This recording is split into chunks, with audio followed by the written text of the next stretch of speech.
All right, we're back recording with our 511 classmates about the leadership and education aspects of the case study that we're reviewing.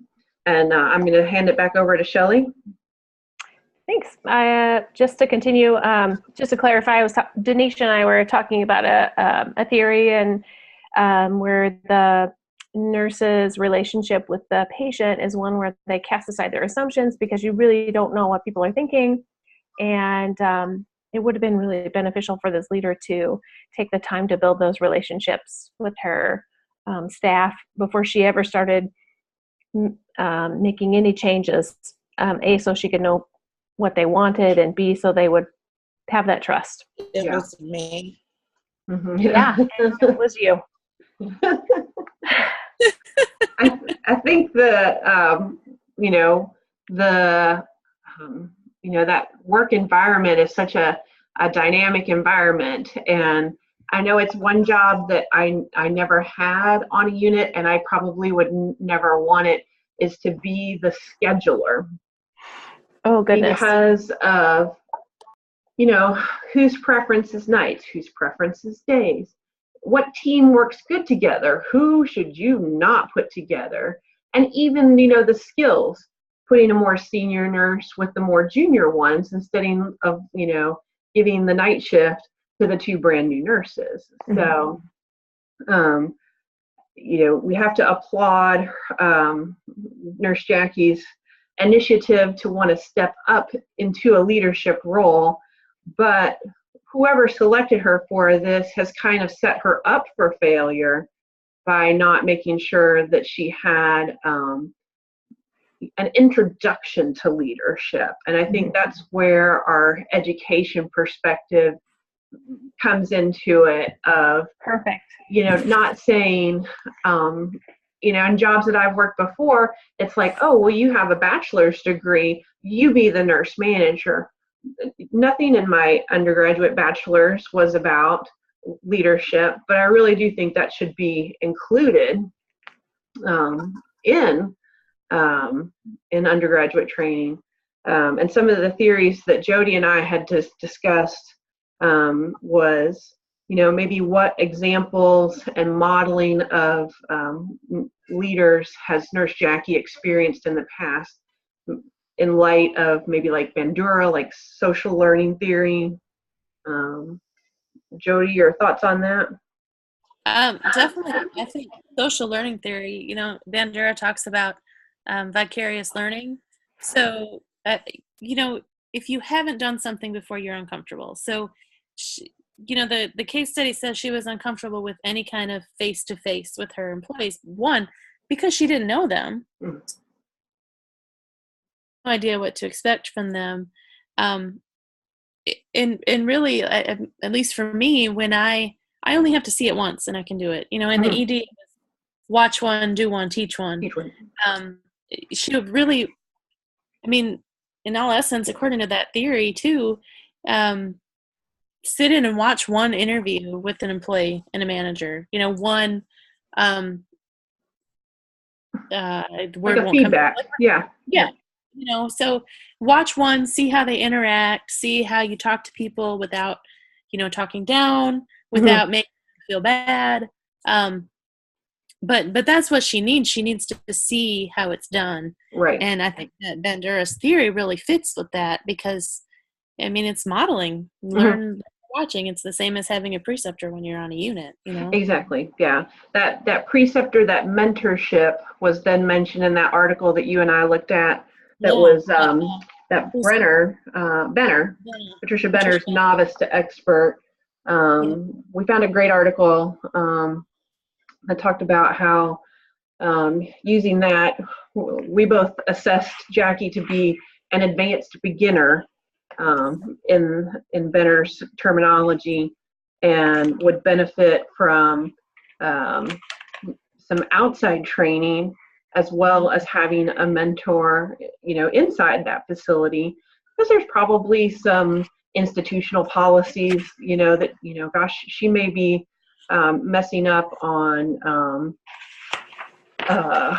equal opportunity. She may be asking inappropriate questions. So is she violating policies of the hospital because they really haven't given her any leadership training within that facility? Right. Mm-hmm. Right. So, and then in our pre-talk, Shelley had mentioned that there are nurse leadership organizations out there that run, clinics to send them to. So I don't know how it is with some hospitals now. They may be, budgeting concerns about even sending you for your CEs.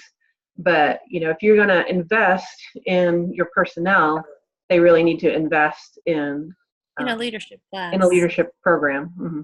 Yes. Something that, one day a week or even, twice a month, something just to get them some exposure and, just teach them how to handle people and ways to make changes to get their employees involved and on board.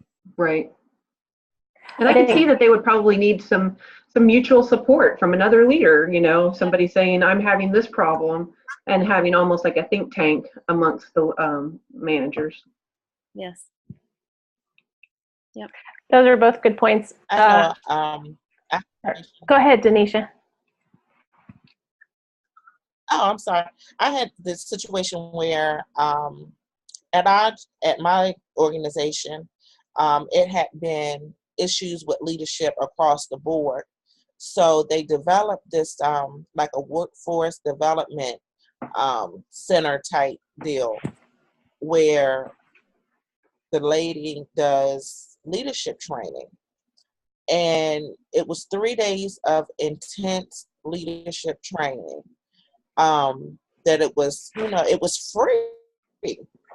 And it was necessary because you learned so much about your organization that you didn't know, and how being able to collaborate with other people across the state that's dealing with the same lack of leadership skills. It's like you're thrown out there and you don't have a foundation. And that really helped me as a supervisor, kind of that was thrown into supervising someone and just not really knowing, like, okay, what other than sign a leave slip and authorize vacation. But it's much more to it than that. You have to, like you say, be a mentor. You have to do corrective actions. And at that point, prior to the leadership training, I had no idea how to properly give corrective action, because it's a paper trail. It can't be word of mouth or I told XYZ. The whole dynamic changed. And once you started from a leadership perspective, you started really following that, what you had in place, like protocols. I noticed a change. It was like the whole atmosphere switched, because it's like, oh, she's using skills that she wasn't using before. So I know now I have to, as an employee, I have to step my game up. So it's good to invest your staff and making sure they have those essential leadership skills, because if not, it's just going to be chaos. Oh yeah. I think there's a testing period for a new staff member, and a testing period, like that. I don't know if you guys have had a chance to look at my response to Jody's leadership post, but her theory, the general leadership, is it? I forget which one it was, but it started off as a theory for educators and parents to deal with children, and then now it's like been exported into the workplace and labor force. So I'm like, oh yeah, sometimes the nurse leader has to treat the staff like little kids. So. But that's part of that, getting to know your staff before you. It's important, and it's, I mean, I haven't done nurse manager, but as charge, especially in PACU, you got a whole range of experience, right? You have the brand new to the very, have been there for 15 years. Right. And you have to know how to deal with this person expects your help and they'll get mad if they don't get it, and this person doesn't want you to come anywhere near them because they can do it themselves, you know. So there is a way to deal with 30 nurses and keep everyone, you know, reasonably happy with their job. Right. But you have to know the staff to be able to do it, and you have to take the time to figure out what role you need to play with them, you know. Yeah. So.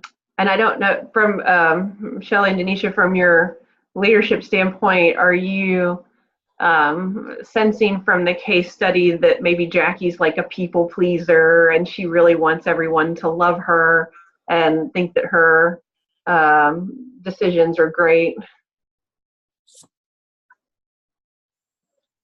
I think so, because in the beginning of the case study, she spoke to the fact of how she was praised for her earlier workings and everything, and everybody was raving over her. Mm-hmm. And now it's like, oh, they don't like me. Mm-hmm. They don't talk to me. So I'm just going to stay away in hopes that after a while they'll say, oh, look at, this is what she did. She did this, but she did the total opposite. Yeah. Because now they don't like her. Right. I think you're right. She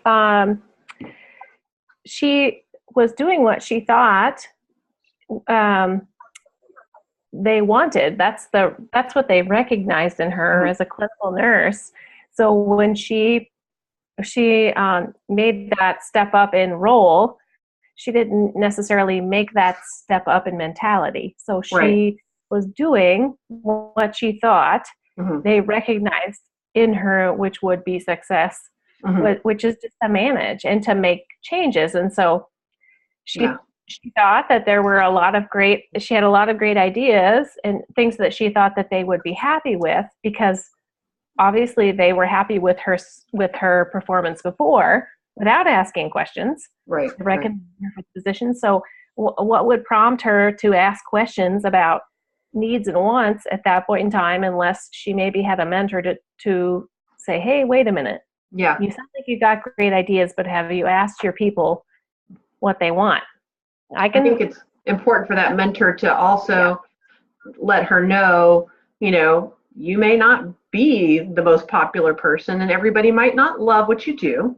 And no matter what you do, you're not going to make 100% of the people happy 100% of the time. So being realistic with her goals and changes that she wants to make.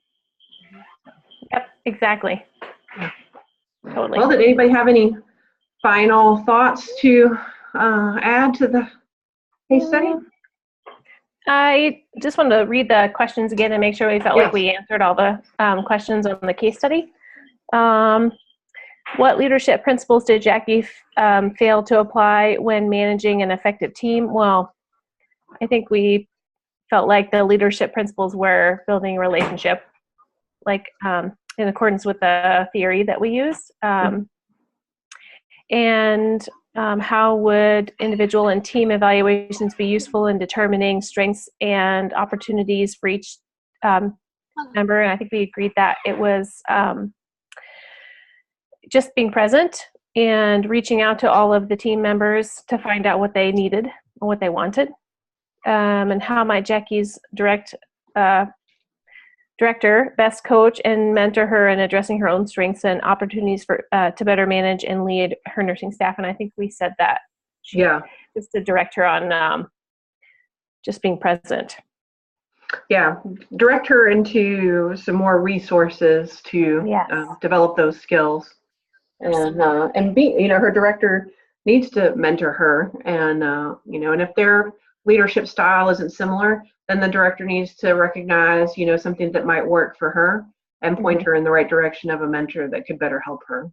Yeah, a manager she can shadow on a different unit. Because wouldn't you love, like Denisha was saying earlier, if you, you know, were able to brainstorm with another manager and they were like, oh yeah, I had that problem and here's what I did and here's what worked for me. And then you didn't have to rack your brain about how to solve the problem if someone had already you know, come across it and come across a solution. So, right. We don't have to reinvent the wheel. Right. Great. Okay, guys. I thank you all for your time. I'm going to stop recording this and upload it then to Chalk and Wire.